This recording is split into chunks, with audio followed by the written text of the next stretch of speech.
Anita Posser. Good morning. Hi, Julia. Thank you for joining us for this interview. You're working with the conservation volunteers in the UK and have been participating in the lifelong learning GRUNDTVIG funded project volunteer management in European parks.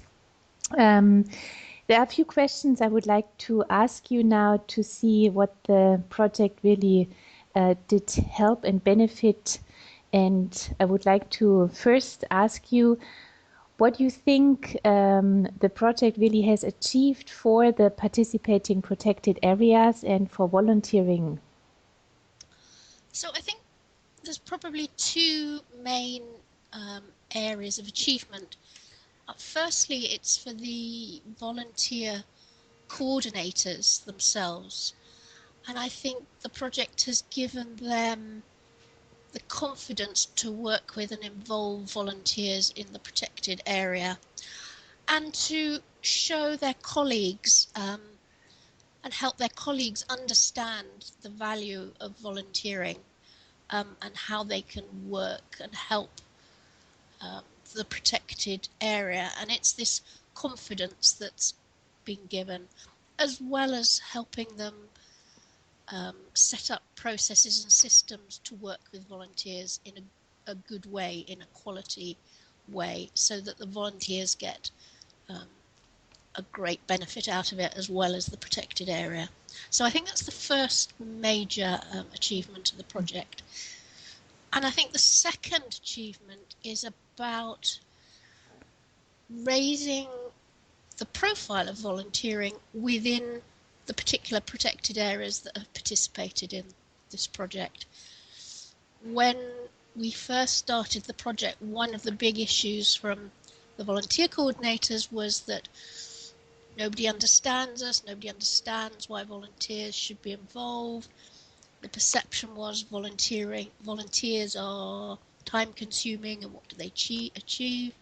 And I think this project's helped to show the value of working with volunteers and all the different range of things that volunteers can do to help the protected areas, and also get away from this idea of you use volunteers, and rather it's more about working with people, and that those volunteers can become champions or people that promote protected areas and understand it. So hopefully, I think we've made progress on that area. So those are the two main things I think this project has achieved. Wonderful. What role really did your organization play in that project? And what was the reason also for you to participate as an organization in that? The conservation volunteers are obviously not a protected area, and but we have over 54 years of experience of working with volunteers in the environment in many ways, both urban and rural. So our major contribution and why we participated is that we have the experience and the systems and the knowledge of working with volunteers. So our role was to provide training and experience and good practice, and to develop the good practice guide in whatever form it takes. So it was a sharing of our knowledge, which is why we were asked to join in the project.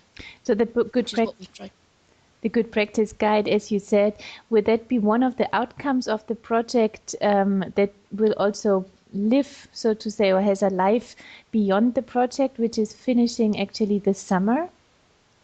Yes, the good practice guide, we've decided to do it not as a book, because once a book's published, it's published and it's very static. So we're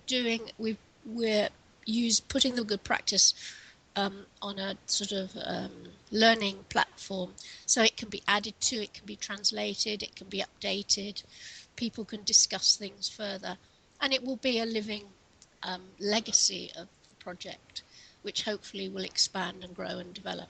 A living legacy coming out of that EU-funded project, that would be a wonderful thing. Thank you very much, Anita Posser, for your insights. Thank you.